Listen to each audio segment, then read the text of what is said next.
Hi guys, welcome to my channel. I hope आपको मेरी videos अच्छी लगती हैं। तो अगर आप मेरी वीडियोस, मेरे ओपिनियंस को लाइक करते हैं तो प्लीज़ चैनल को सब्सक्राइब करिए। तो आज इतना कोई अच्छा मूड है नहीं, लेकिन वीडियो इसीलिए ही बनाई है अंकित गुप्ता के लिए। तो अंकित गुप्ता जो हमारे सुपरस्टार हैं, बिग बॉस के घर में हैं या नहीं है, ये भी अभी इतना क्लैरिटी नहीं है। तो मैं बस इसी बात पे बहुत अपसेट हूँ, because I am a Bigg Boss fan, I am a Priyankit fan, so I have all the rights of being upset and I need answers to my question. तो मैं सबसे पहले तो बिग बॉस से ये पूछना चाहती हूँ कि बिग बॉस जिस एपिसोड में अंकित गुप्ता खुद नॉमिनेट हुए थे, आई थिंक ये दूसरी बारी वो अभी नॉमिनेट हुए हैं, फर्स्ट टाइम जब वो नॉमिनेट हुए थे उन्होंने साजिद खान के साथ बैठ के ये कॉन्वर्सेशन करी थी कि अगर मेरे वोट्स ज़्यादा भी आते हैं और लेकिन शिव का कंटेंट अच्छा है तो बिग बॉस शिव को रखेगी और मुझको निकाल देगी, नो मैटर वोट्स ज़्यादा है या नहीं, because it has nothing to do with the votes. Bigg Boss content के हिसाब से देखेंगे। ये चीज़ सलमान सर ने वीकेंड के वार पे इस चीज़ को रीआइट्रेट करके सफाई दी थी कि आपको कोई नहीं निकाल सकता, सिर्फ और सिर्फ ऑडियंस ही निकाल सकती है, because it's an audience show. ये हुआ फर्स्ट सिनेरियो। सेकंड सिनेरियो में साजिद और अर्चना की जब लड़ाई हुई और साजिद ने बोला तुझे इस घर में रहना है या नहीं, तो अर्चना ने ये चीज़ सलमान सर को बोली थी कि ये मुझको थ्रेटन करते हैं कि ये मुझे निकाल देंगे। तब भी सलमान सर ने कहा था कि आपको सिर्फ ऑडियंस निकाल सकती है, ना कलर्स, ना बिग बॉस, ना एंडेमोल, ना Salman Khan, nobody, not even Sajid. Sajid तो वैसे ही कंटेस्टेंट है। तब दो बारी आ गया कि हमें सिर्फ ऑडियंस निकाल सकती है।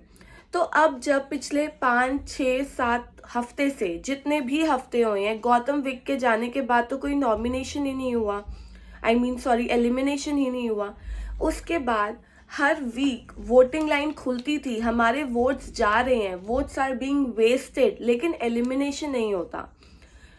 टीना को निकाल दिया, बजर दबाकर 25 लाख भी चलेगा और अगले दिन वो वापस भी आ जाती है। तो ये तो सब आपकी प्लानिंग है ना, पैसे भी जाएं और बंदे ने वापस आना है। लास्ट वीक जब साजिद नॉमिनेटेड था, आपको अच्छे से पता है Bigg Boss, nobody is liking Sajid. अगर आप ऑडियंस पे छोड़ेंगे तो साजिद बाहर है। तो जब साजिद नॉमिनेट होता है तो आप वोटिंग लाइंस बंद कर देते हैं। हमारे सेलिब्रिटी गेस्ट आके कहते हैं कि it was a Christmas weekend, जो रोहित शेट्टी जी ने बोला, लेकिन क्रिसमस वीकेंड तो ये है ना। तो नॉमिनेशन फिर एलिमिनेशन इस बार ही नहीं होना चाहिए। तो आप ये, ठीक है बिग बॉस आप खेल रहे हैं, पर आप बहुत गलत खेल रहे हैं सर। आप हद से ज्यादा बायस्ड हैं सिर्फ और सिर्फ प्रियांकित के लिए, Priyanka and Ankit, which is very unfair. हम फैंस एक बारी देखेंगे, 2 बारी देखेंगे, 3 बारी देखेंगे, कब तक बर्दाश्त करेंगे sir? There has to be an end to everything. अब इस वीकेंड पे आपको अच्छे से पता है, ये पूरा वीक पहले तो नॉमिनेशंस ओपनली डिस्कस हो रहे हैं। नॉमिनेशन से पहले जो डिस्कस होता है दैट इज बैड। उसके बाद जो लोग डिस्कस करेंगे कि तूने इसको क्यों किया, तूने इसको क्यों नहीं किया, वो तो नॉमिनेशन हो गए ना। आपका रूल क्या है कि नॉमिनेशंस डिस्कस नहीं होने चाहिए। मंडली में जो 2 नए सदस्य भी घुसे, सब ने अपना एक पूरा, कहते हैं ना, झुंड बनाया कि हमें दूल्हे को निकालना है, दूल्हे को निकालना है। सब ने दूल्हे को नॉमिनेट किया जो अंकित गुप्ता है।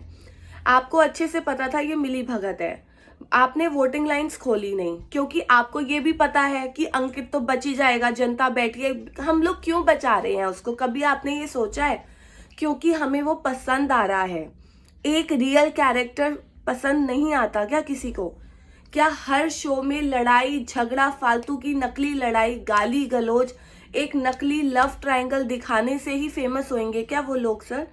अपनी रियल पर्सनालिटी के लिए फेमस नहीं हो सकते क्या? वो अपने वन लाइनर्स के लिए फेमस नहीं हो रहा क्या? वो आपको आपके एबिलिटी पे क्वेश्चन कर रहा है, जब आपके पास जवाब नहीं होता बिग बॉस, तब वो फेमस नहीं हो रहा? क्योंकि वो इंसान इंटेलिजेंट है, he is a great observer, he is an intellectual.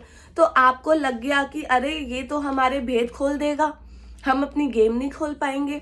तो आप मतलब उसको इस तरीके से निकालोगे जब आपको पता है। मेरी मेन प्रॉब्लम क्या है, जब इस हफ्ते लोगों ने गैंग अप करके अंकित को वोट किया, नॉमिनेट किया, तो सर आप उन्हीं घर वालों के ऊपर छोड़ रहे हैं कि किसका लेस कंट्रीब्यूशन है।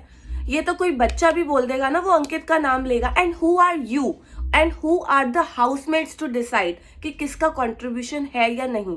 It is we the audience. Audience को जिसका कंट्रीब्यूशन लग रहा है वो घर में बैठे हैं।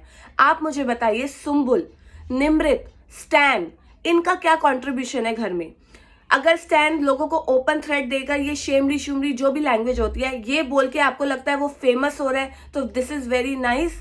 अंकित गुप्ता ने कब किससे कैसे बात करी है ये आप भी जानते हैं। He has been a very decent guy, very a guy with good manners. मतलब सर कब तक हम बर्दाश्त करेंगे। सुम्बुल क्या करती है, सुम्बुल की तो बेइज्जती पे बेइज्जती हो रही है। अगर आपको लिटरली किसी के लिए अच्छा करना है ना तो आप सुम्बुल को घर से निकालिए कि वो लड़की अपनी लाइफ में अच्छा करे। यहाँ वो कुछ नहीं कर रही। तो बिग बॉस अगर ये डिसीजन हो चुका है, if Ankit Gupta has been evicted with the unfair means and practice of Bigg Boss and the housemates, this is really wrong. आपको सोचना चाहिए। आपका हिट सीजन था season 13 which was a class apart. Season 14-15 से कोई कनेक्ट ही नहीं कर पाया, तभी वो फ्लॉप थे। 16th हिट इसीलिए है because we are connecting, we like the people. लेकिन अगर आप ऐसे करेंगे सर, अनफॉर्चुनेटली फिर आने वाले सीजन्स में क्या होगा वो तो राम ही मालिक है। अभी भी लेट नहीं हुआ, प्लीज कुछ करिए। Get the real person back in the house and leave it to the audience. Audience को जो पसंद है ऑडियंस वो ही करेगी। Thank you.